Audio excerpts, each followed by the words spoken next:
आप सभी को मेरा नमस्कार। आज हम कक्षा 8वीं की संस्कृत ज्ञान दीपिका से द्वितीय पाठ अविस्मरणीय यात्रा के अनुवाद को पढ़ेंगे।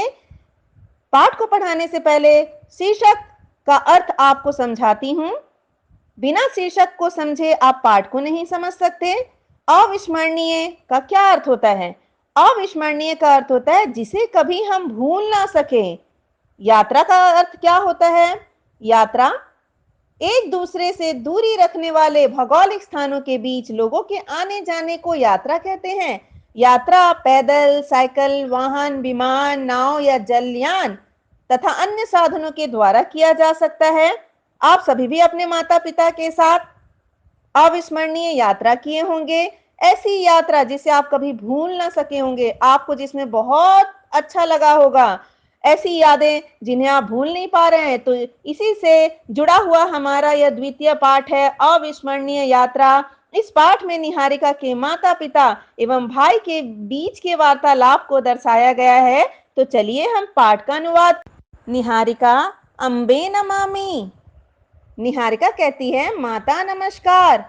माता, सुप्रभातम निहारिके, तव परीक्षा परिणाम कदा आगमिष्यति। माता कहती है, सुप्रभात निहारिका, तुम्हारी परीक्षा का परिणाम कब आएगा? परिणाम का अर्थ होता है रिजल्ट। निहारिका, अद्यैव, अद्यैव का अर्थ है आज ही। विद्यालयम गत्वा पुनः गृहम आगत्य हर्ष स्वरेन। विद्यालय जाकर जब वह पुनः घर वापस आई तो हर्ष स्वर के साथ यानी खुशी के साथ क्या कहा उसने? हे माता पिता, आप दोनों को मेरा प्रणाम। मैं अपनी कक्षा में प्रथम आई हूँ। आप दोनों मुझे क्या दोगे? जिस तरह आप अपने माता पिता से कहते हैं, वैसी निहारिका ने भी अपने माता पिता से कहा। नमामि पितरौ अहम स्वकक्षायाम। स्वकक्षायाम का होता है कि अपनी कक्षा में प्रथमा, फर्स्ट डिवीजन आई हूँ। युवाम, युवाम होता है दो लोग को कहते हैं युवाम मह्यम, आप दोनों मुझे क्या देंगे?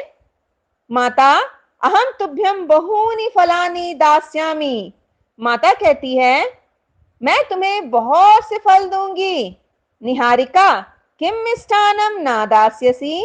जिस तरह आप सबको चॉकलेट बहुत पसंद है, मिठाइयां बहुत पसंद है, उसी प्रकार निहारिका अपनी माता से कहती है, किम मिष्ठानम ना दास्यसि। दास्यसि का अर्थ होता है देना। क्या मिठाई नहीं देंगे?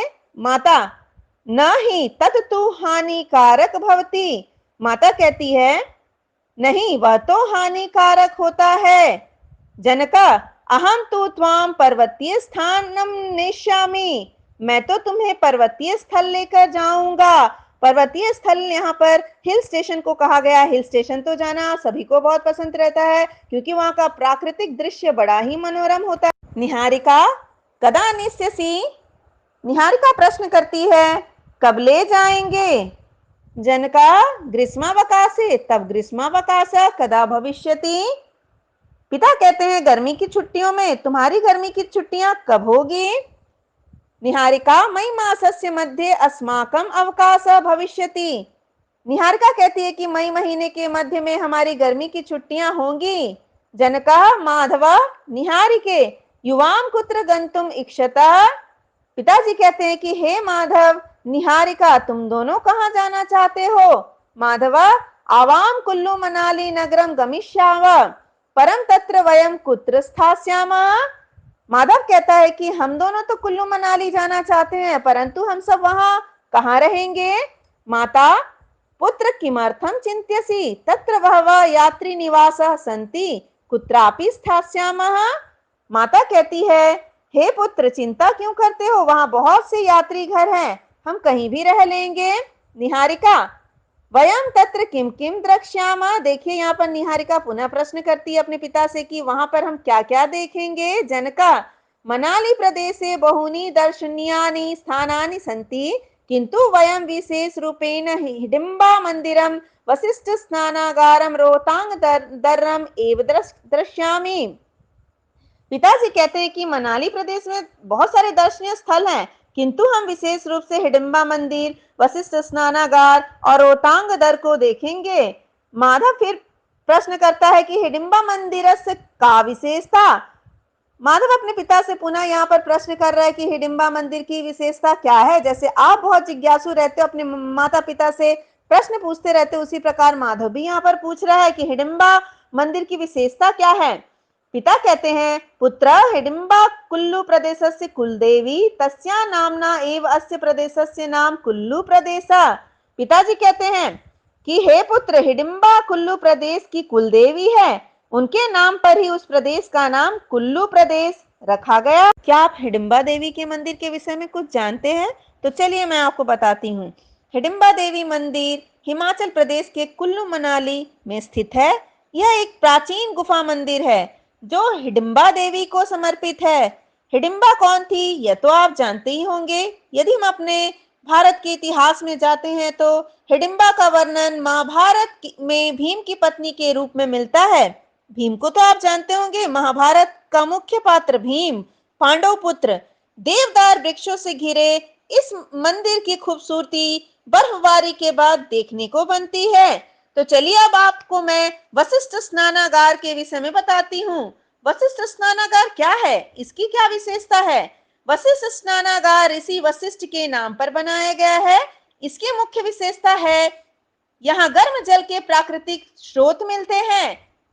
यात्री इन जलाशयों में पुण्य अर्जित करने की सद्भावना से स्नान करते हैं। वहीं सामान्य लोग चर्म रोग की चिकित्सा के लिए इसे फलदायी मानते हैं। चर्म रोग का अर्थ होता है स्किन डिजीज। जिनको स्किन डिजीज रहता है, यदि वह इन स्नानागार में नहाते हैं तो उनका चर्म रोग, उनका स्किन प्रॉब्लम बिल्कुल ठीक हो जाता है। निहारिका पुनः अपने पिता से प्रश्न करती है कि वशिष्ठ स्नानागार कीदृश, वशिष्ठ स्नानागार कैसा है? जनका, वत्से ऐसा प्राकृतिक उष्ण जल स्रोत तस्मिन् स्नानागारे यदि स्नानं करोसि तदा विश्रांत निरामय च भविष्यसि। पिता कहते हैं, बेटा यह एक प्राकृतिक उष्ण जल का स्रोत है। उष्ण का अर्थ होता गर्म जल। प्राकृतिक तौर पर अपने आप वहां से गर्म जल निकलता है। तस्मिन् स्नानागारे यदि स्नानम करोसि, यदि उस स्नानागार में हम स्नान करते हैं तो हमारी सारी थकावट दूर हो जाती है और हम भविष्य में स्वस्थ और निरोगी हो जाते हैं। माधव कहता है, रोहतांग दरस्य का विशेषता। माधव अपने पिता से प्रश्न पूछ रहा है कि रोहतांग दरस की क्या विशेषता है। पिता कहते हैं, पुत्र पूर्ण हिमाच्छिदात् अयम दर्र तस्य शोभा मनोहरा मनाली प्रदेशे अनेकानि फलानि अपि उद्भवन्ति वयं फलानि आनेष्यामः मित्रेभ्य बंधुभ्य च दास्यामः। पिता कहते हैं कि हे पुत्र, बर्फ से यह दर्रा पूरी तरह से ढका हुआ है, उसकी सुंदरता देखने लायक है।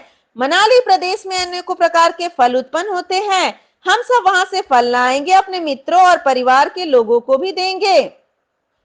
निहारिका, अहम तू निज शिक्षिकाय उपहारम आनेष्यामि। निहारिका कहती है, मैं तो अपनी कक्षा शिक्षिका के लिए अर्थात क्लास टीचर के लिए उपहार ले आऊंगी। जनका, अत्र अनेका क्रीड़ा अपि भवन्ति किम युवाम ग्लांडिंग क्रीडाम द्रक्ष्यता। पिता कहते हैं कि वहां पर अनेकों खेल भी होते हैं, क्या तुम दोनों बर्फ का यह खेल देखोगे? माधव, आवाम तू अवश्यमेव द्रक्ष्यामः।